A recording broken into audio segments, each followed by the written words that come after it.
Olá pessoal, bem-vindo à nossa videoaula. Hoje nós vamos falar um pouco sobre os principais tratados territoriais que ocorreram ao longo da história. Os vestibulares em geral destacam o de Tordesilhas e de Madrid, que vamos aprofundar mais na nossa videoaula. Bom, o Tratado de Tordesilhas foi um acordo firmado em 4 de junho de 1494, entre Portugal e Espanha. Ele ganhou este nome porque foi assinado na cidade espanhola de Tordesilhas.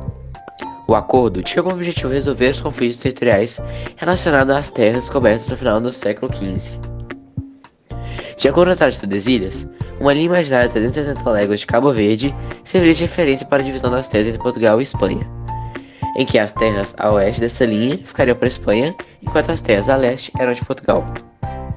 Dentro desse contexto de disputa entre duas potências, os portugueses constroem a colônia de Sacramento, com o objetivo de povoar áreas entre Laguna e Rio da Prata. Além de impedir que os espanhóis ocupassem a região, que era rica em gado, os portugueses queriam contrabandear a prata que vinha da Bolívia. Porém, para controlar a região e impedir o contrabando português, os espanhóis invadem e dominam a região. Mas em 1181 é assinado o Tratado de Lisboa, que devolve a colônia de Sacramento a Portugal. Seguindo em 1713, acontece o Congresso da Utrecht, que reuniu várias potências, com destaque para Inglaterra e França. As outras potências estavam tentando se unir para controlar a expansão da França. Uma dessas potências é Portugal. Eles estabelecem então o primeiro Tratado de Utrecht, em que Portugal navegaria livremente pelo rio Amazonas, com a limitação no rio Oiapoque. Além disso, a região do Amapá ficaria para Portugal, em troca o território da Guiana Francesa seria da França.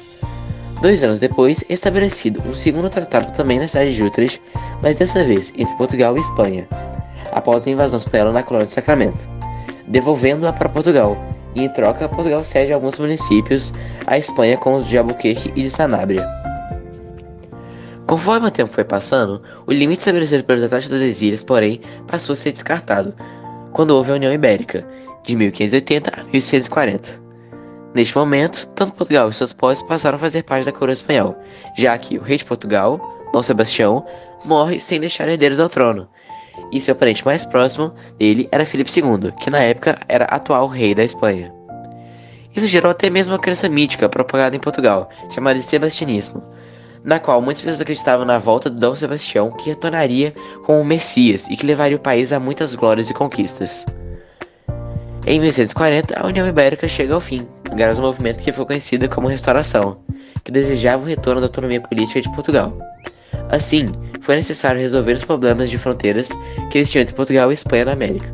Foi estabelecido então um segundo tratado, o de Madrid, em 13 de janeiro de 1750, e uma série de territórios que em teoria era da Espanha passaram a ser de Portugal. Por fim, foi estipulada a aplicação do princípio ut possis detis, ou seja, foi determinado que as terras pertencessem às quem as ocupava. Como muitas terras a oeste do Mediterrâneo de Tordesilhas eram ocupadas por portugueses, elas ficaram com Portugal. Na prática, esse tratado permitiu que Portugal conseguisse assegurar o controle da região da Amazônia, no centro-oeste brasileiro e na região sul. Em troca de consolidar seus domínios locais, os portugueses abriram mão da colônia de Sacramento, entregando aos espanhóis, interessado em reforçar o seu controle sobre a Bacia do Prata. Além disso, Portugal reconhecia as Filipinas como terra permanente à Espanha. Em 1687, o Tratado de Santo Ildefonso restaurava grande parte do Tratado de Madrid, que havia sido anulado com a assinatura do Tratado El Pardo, resultante do fracasso na promoção da paz na fronteira colonial. Ele estabelecia novos limites para os territórios localizados no sul, região de fronteira entre o estado do Rio Grande do Sul e do Uruguai, indicando novas tensões geopolíticas que poderiam muito bem ser dimensionadas pelos milhares de indígenas que habitavam a região. Assim, o tratado dá posse da ilha de Santa Catarina a Portugal e a colônia de Sacramento a ser da Espanha. Esses conflitos, porém, não são totalmente solucionados, e um novo tratado é estabelecido, que é o de Badajoz, em 1801, que põe fim à Guerra das Laranjas, entre Portugal, Espanha e França, ainda por brigas territoriais. Portugal, então, cede metade do território da Amapá à França e retifica o Tratado de Madrid. Assim, oficialmente, a região de Sacramento vai para a Espanha, e a região dos Sete Povos fica para Portugal, consolidando a formação do nosso território. Todos esses eventos mostram a importância que esses tratados territoriais tiveram não só durante o período da colonização, mas também durante toda a história, uma vez que a gente consegue perceber que os tratados foram mesmo para servir de espaço para discussões entre as nações, evitando guerras e conflitos. sendo importantíssimos para a compreensão da história. Assim, é muito importante que você valorize esses conteúdos que são extremamente cobrados em provas vestibulares.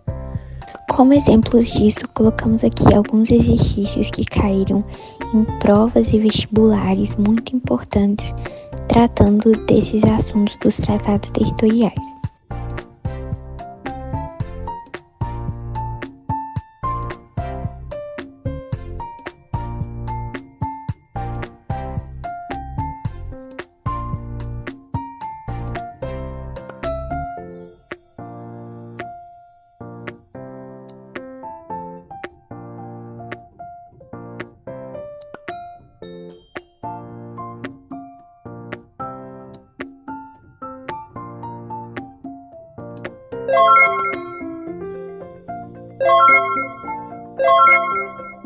Colocamos aqui o esquema da nossa videoaula, em forma de mapa mental, para ajudar nos nossos estudos.